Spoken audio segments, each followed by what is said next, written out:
നമസ്കാരം. നമ്മൾ ഇന്ന് സംസാരിക്കാൻ പോകുന്നത് ആത്മഹത്യകളെ പറ്റിയാണ്. മുതിർന്നവരാണെങ്കിലും കുട്ടികളിലാണെങ്കിലും കണ്ടുവരുന്ന ആത്മഹത്യയെപ്പറ്റി സംസാരിക്കാനായിട്ട് നമ്മോടൊപ്പം ചേരുന്നത് doctor Soumya P Thomas, psychiatry department, Pushpagiri medical college hospital. 21-ാം നൂറ്റാണ്ടിൻ്റെ കാൽഭാഗം താണ്ടി 2026 എത്തി നിൽക്കുമ്പോൾ നമുക്കറിയാം, ഹൃദയാഘാതവും പ്രമേഹം പോലെയുള്ള ജീവിതശൈലി രോഗങ്ങളുമൊക്കെ ചെറുപ്പക്കാരുടെ ഇടയിൽ പോലും പെട്ടെന്നുള്ള മരണത്തിന് കാരണമാകാമെന്ന്. എന്നാൽ 40 സെക്കൻഡിൽ ഒരാളുടെ മരണത്തിന് കാരണമാകുന്ന ഒരു വില്ലൻ നമ്മുടെ ഇടയിലേക്ക് കടന്നു വന്നിട്ടുണ്ട്: ആത്മഹത്യ. WHO കണക്കുകൾ പ്രകാരം 15 വയസ്സിനും 29 വയസ്സിനും ഇടയിലുള്ള ആൾക്കാരുടെ മരണത്തിൻ്റെ 3ാമത്തെ കാരണം ആത്മഹത്യയാണ്. അതേപോലെ തന്നെ NCRB, national crime record bureau, പറയുന്നത് 18 വയസ്സിൽ താഴെയുള്ള 10,730 കുട്ടികൾ കഴിഞ്ഞ 2021 ആത്മഹത്യ മൂലം മരണപ്പെട്ടു എന്നുള്ളതാണ്. ഈ കണക്കുകൾ ഈ വലിയ വിപത്തിൻ്റെ ഒരു ചെറിയ സൂചന മാത്രമാണ്. ആത്മഹത്യക്ക് മറ്റേത് അസുഖങ്ങളെയും പോലെ ഒരുപാട് കാരണങ്ങളും റിസ്ക് ഫാക്ടേഴ്സും ഒക്കെയുണ്ട്. പക്ഷേ നമ്മൾക്ക് മനസ്സിലാക്കേണ്ട പ്രധാനപ്പെട്ട കാര്യം, എനിക്ക് തോന്നുന്നത്, ആത്മഹത്യ പ്രവണതയുമായി നടക്കുന്ന ഒരു മനുഷ്യനെ നമുക്ക് കണ്ടാൽ മനസ്സിലാക്കാൻ സാധിക്കുന്ന തരത്തിലുള്ള ഏതെങ്കിലും വാർണിംഗ് സൈൻസ് അഥവാ അപായ സൂചനകൾ ഉണ്ടോ എന്നുള്ളതാണ്. അതിലെ ചില കാര്യങ്ങൾ നമുക്കൊന്ന് മനസ്സിലാക്കാൻ ശ്രമിക്കാം. എന്തൊക്കെയാണ് പ്രധാനപ്പെട്ട വാർണിംഗ് സൈൻസ് അഥവാ അപായ സൂചനകൾ? ഇതിനെ 3ആയി നമുക്ക് തരംതിരിക്കാം. ആദ്യത്തേത് വെർബൽ. ഒരാളോട് നമ്മൾ സംഭാഷണത്തിൽ ഏർപ്പെടുമ്പോൾ അല്ലെങ്കിൽ അയാൾ സംസാരിക്കുമ്പോൾ അയാളുടെ വാക്കുകളിൽ ജീവിതം വല്ലാതെ ട്രാപ്പിലായിപ്പോയി അല്ലെങ്കിൽ ഒരു കുരുക്കിലക്കപ്പെട്ട പോലെ തോന്നുന്നു എന്നുള്ള രീതിയിൽ സംസാരിക്കുക. അതല്ലെങ്കിൽ ഞാൻ ജീവിതത്തിൽ മറ്റുള്ളവർക്കൊരു ഭാരമാണ്, എന്നെക്കൊണ്ട് ഒരു രീതിയിലും പ്രയോജനമില്ല, അല്ലെങ്കിൽ മരിക്കുന്നതാണ് നല്ലതെന്നുള്ള രീതിയിൽ അയാൾ സംസാരിച്ചാൽ അത് ഒരു സൂചനയായി നമുക്ക് കണക്കാക്കാവുന്നതാണ്. രണ്ടാമത്തേത് ബിഹേവിയർ, അയാളുടെ പെരുമാറ്റത്തിലുള്ള വ്യത്യാസങ്ങൾ.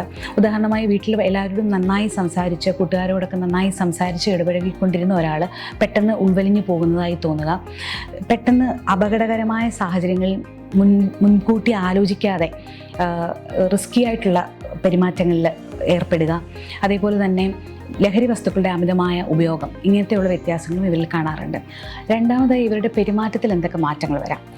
ഈ കൂട്ടുകാരുമായിട്ടും വീട്ടുകാരുമായിട്ടും ഒക്കെ നല്ല സന്തോഷത്തിൽ സ്നേഹത്തോടെ ഇടപെടുന്ന ആൾക്കാർ പെട്ടെന്ന് ഒരു വിഡ്രോവൽ, ഇവരിൽ നിന്നൊക്കെ ഉൾവലിഞ്ഞ ഒരു സ്വഭാവം കാണിക്കുക.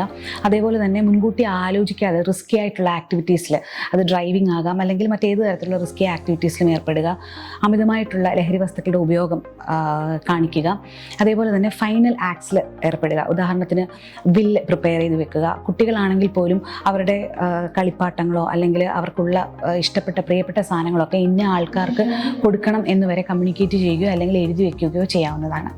മൂന്നാമതായി, സൈക്കോളജിക്കൽ സയൻസ്, അതായത് വൈകാരികമായും അതല്ലെങ്കിൽ സ്വഭാവത്തിലുമൊക്കെ ഉണ്ടാകാവുന്ന ബുദ്ധിമുട്ടുകൾ. ഒരുപക്ഷെ ഈ രോഗിക്ക് ഉണ്ടായേക്കാവുന്ന മാനസിക രോഗത്തിൻ്റെ ലക്ഷണങ്ങളായി പോലും ഇവയെ കണക്കാക്കാം. ഉറക്കക്കുറവ് അല്ലെങ്കിൽ ഉറക്കക്കൂടുതൽ, ഭക്ഷണം കഴിക്കുന്നതിൽ വരുന്ന വ്യത്യാസങ്ങൾ, അതല്ലെങ്കിൽ എനർജി ലെവലിൽ വരുന്ന വ്യത്യാസങ്ങൾ, ദേഷ്യം.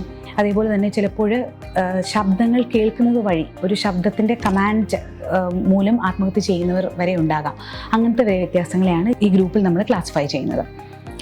മാഡം, ഇപ്പം വാർണിംഗ് സയൻസിനെ പറ്റി പറഞ്ഞല്ലോ. അപ്പം ആത്മഹത്യ പ്രവണതയുള്ള ഒരാളെ കണ്ടാൽ നമുക്ക് എന്ത് ചെയ്യാൻ പറ്റും? ആത്മഹത്യ പ്രവണതയുള്ള ഒരു ആളെ ആർക്ക് സഹായിക്കാം എന്ന് ചോദിച്ചു കഴിഞ്ഞാൽ, നമുക്കൊരു മെൻ്റൽ ഹെൽത്ത് എക്സ്പേർട്ട് അല്ലെങ്കിൽ ധാർമ്മികമായ ഉത്തരവാദിത്വമുള്ള ആരുടെ പേര് വേണമെങ്കിലും നമുക്ക് പറയാം. പക്ഷേ ഈ ഒരു തോട്ടുമായിട്ട്, ഈ ഒരു ആത്മഹത്യ ചെയ്യണമെന്നൊരു ചിന്തയുമായിട്ട് ഒരു മുറിയിൽ തയ്യാറെടുത്ത് നിൽക്കുന്ന ഒരാളെ ആ ഒരു ആക്റ്റിൽ നിന്നും സ്റ്റോപ്പ് ചെയ്യാനായിട്ട് ആ വ്യക്തിക്ക് മാത്രമേ കഴിയുള്ളൂ. അതിനു വേണ്ടിയിട്ട് അയാൾക്ക് എന്ത് സഹായം വേണമെങ്കിലും സ്വീകരിക്കാം. അത് ചിലപ്പോൾ ഒരാളെ വിളിക്കുന്നതാകാം, അതല്ലെങ്കിലും നമുക്ക് പ്രൊവൈഡഡ് ആയിട്ടുള്ള ഹെൽപ്പ് ലൈൻ നമ്പേഴ്സ് അല്ലെങ്കിൽ ഏജൻസികളുടെയും സ്ഥാപനങ്ങളുടെയൊക്കെ നമ്പറിലേക്ക് കോൾ ചെയ്യുന്നതായിരിക്കാം. അതല്ലെങ്കിൽ അയാൾക്ക് തന്നെ ഓർത്തെടുക്കാവുന്ന സൂയിസൈഡ് കൗണ്ടേഴ്സിനെ പറ്റി ചിന്തിക്കുന്നതാവാം. എന്താണ് ഈ സൂയിസൈഡ് കൗണ്ടേഴ്സ്? ഒരു വ്യക്തിയെ സംബന്ധിച്ച് അയാളുടെ ജീവിതത്തിൽ അയാൾ വലുതെന്ന് കരുതുന്ന എന്തും അയാളെ സംബന്ധിച്ച് സൂയിസൈഡ് കൗണ്ടേഴ്സാണ്. അയാളുടെ ജീവിതത്തിൽ നിന്ന് അയാളെ സൂയിസൈഡിൽ നിന്ന് പിന്തിരിപ്പിക്കുന്ന കാര്യങ്ങളാണ്, ജീവിക്കാൻ പ്രേരിപ്പിക്കുന്ന കാര്യങ്ങളാണ്. ഒരമ്മയ്ക്കോ അച്ഛനോ തൻ്റെ കുഞ്ഞിനെ പറ്റി ആലോചിക്കുന്നത്, അല്ലെങ്കിൽ ഒരു മകന് അയാളുടെ അച്ഛനെ പറ്റിയോ അമ്മയെ പറ്റിയോ ആലോചിക്കുന്നത്, ഒരാൾക്ക് അയാളുടെ വരാൻ പോകുന്ന ഉത്തരവാദിത്തങ്ങളെ പറ്റിയോ വരാൻ പോകുന്ന നല്ല ദിവസങ്ങളെയോ പറ്റിയോ ആലോചിക്കുന്നത്, അതല്ലെങ്കിൽ അയാൾ പിന്നിട്ട് വന്ന ബുദ്ധിമുട്ടുകളെ പറ്റി ആലോചിക്കുന്നത്, അയാളുടെ പോസിറ്റീവായിട്ടുള്ള സ്കിൽസിനെ പറ്റി ആലോചിക്കുന്നത്, അതല്ലെങ്കിൽ അയാൾക്കുള്ള സപ്പോർട്ട് സിസ്റ്റത്തെ പറ്റി ആലോചിക്കുന്നത്, അയാൾ നാളെ കാണാൻ പോകുന്ന തൻ്റെ ഡോക്ടറെ പറ്റി ആലോചിക്കുന്നത്, ഇതെല്ലാം സൂയിസൈഡ് കൗണ്ടേഴ്സിൻ്റെ കൂട്ടത്തിൽ പെടുന്നതാണ്. ഇതൊക്കെ ആലോചിക്കുന്നത് വഴി ആ ആക്ട് ഒന്ന് പോസ്റ്റ്പോൺ ചെയ്യാം എന്ന് തീരുമാനിക്കുന്നത് വഴി തന്നെ രക്ഷപ്പെട്ട ഒരുപാട് ആൾക്കാരുടെ ഉദാഹരണങ്ങളും കഥകളും നമ്മൾ കേട്ടിട്ടുണ്ട്. Suicidal behaviour is A psychiatric emergency or A psychiatric disorder.